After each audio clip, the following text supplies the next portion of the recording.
Madam President, honorable members, I think you will agree with me when I say that all European institutions need to ensure the highest standards of integrity and independence for themselves and for their members.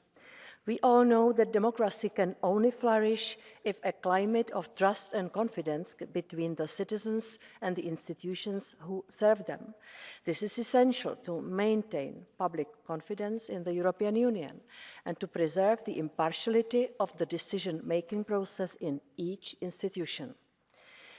This calls for a joint effort to develop a common culture of integrity and transparency across the institutions. Citizens will not differentiate between EU institutions and bodies if a breach of trust happens. And that is why President von der Leyen committed in her political guidelines to support the creation of an ethics body common to all EU institutions and to work closely with the other institutions to achieve this. As you know, the Commission has adopted last week a proposal for the establishment of this interinstitutional ethics body. It is an ambitious proposal, which is a novelty in the interinstitutional structure. Our proposal has 4 important features that I would like to emphasize here. Firstly, it is the first time that a joint ethics body would be set up to establish common ethical standards for the members of all 9 institutions and 2 advisory bodies of the European Union as per Article 13 of the Treaty. I want to emphasize that the proposed body will be something unprecedented. It will fill a gap. So far, there has never been a mechanism for cooperation, coordination, or exchange of views between institutions on ethical questions in relation to what is expected of their members. Secondly, the body will be a permanent structure for standardizing what is expected of persons holding the highest political or institutional functions in the EU. It would foster a common understanding of the respective obligations of members. Thirdly, the body will respect the independence and autonomy of each institution, and it will not interfere with the institutional balance established by the treaties. And last, the 4th point, it will focus on tasks with real added value. It will not replace or duplicate well-established, existing and functioning structures. There are calls about giving the body strong investigative powers, but we already have bodies that have such powers.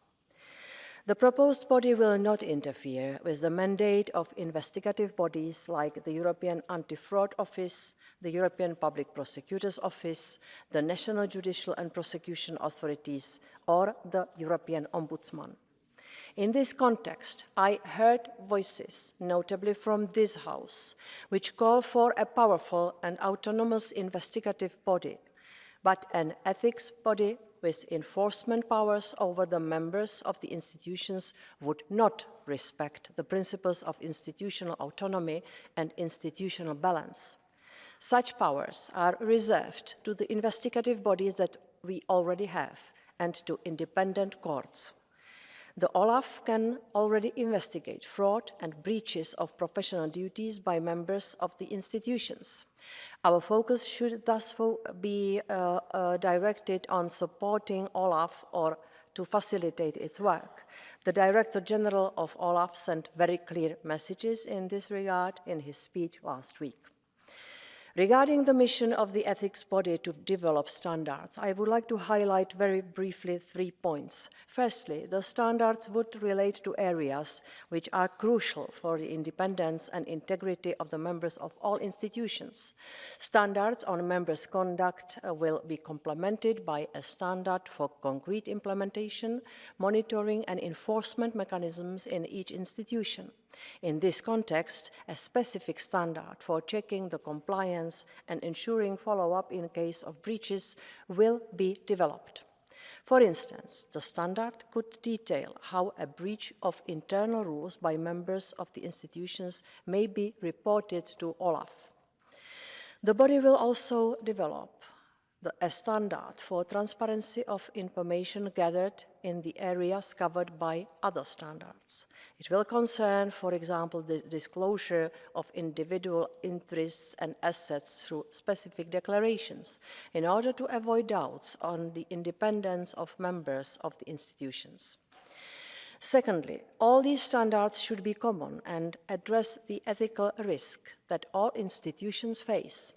They cannot, under any circumstance, constitute grounds for lowering standards that may already be applied by the institutions on the same matter. And I would like to stress that neither the ethics body nor the standards will prevent any institution to act when necessary and to go beyond the adopted standards. No one needs to wait for the body to do what's requested immediately. Thirdly, as regards their implementation, the institutions will be bound to incorporate the content of the standards into their own internal rules for their members and will remain responsible for their day-to-day application when dealing with individual cases. Concerning its composition, the Commission proposes that the body will be composed of one member, for example, at the level of Vice President or similar, from each participating institution. It is essential to have high-level representatives of the institutions who are familiar with the workings of their own institution, also to ensure the implementation of the work of the body by the institution they represent. In addition, the body will be supported by 5 independent experts who will be selected in consideration of their experience, independence, and professional qualities. Their reasoned opinions will bring useful additional views and balance to the body's deliberations from persons who are not part of any institution. Honourable members, I have to underline in conclusion, the interinstitutional ethics body would be an institutional novelty and a major step forward for creating a joint culture of ethics, a meaningful and needed step.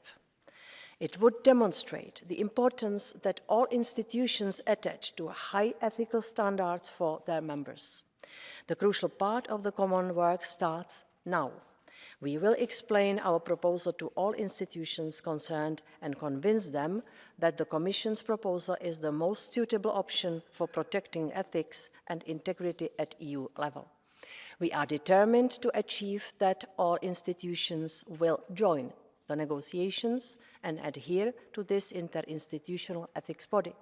We will recall at every occasion that the Commission's proposal is legally sound, politically feasible, and meaningful to deliver the level of integrity of European citizens that European citizens expect. I want to meet representatives of the institutions, including this House, early in July to hear their views on the proposal. And I look forward to the first meeting of the negotiations. Thank you very much for your attention.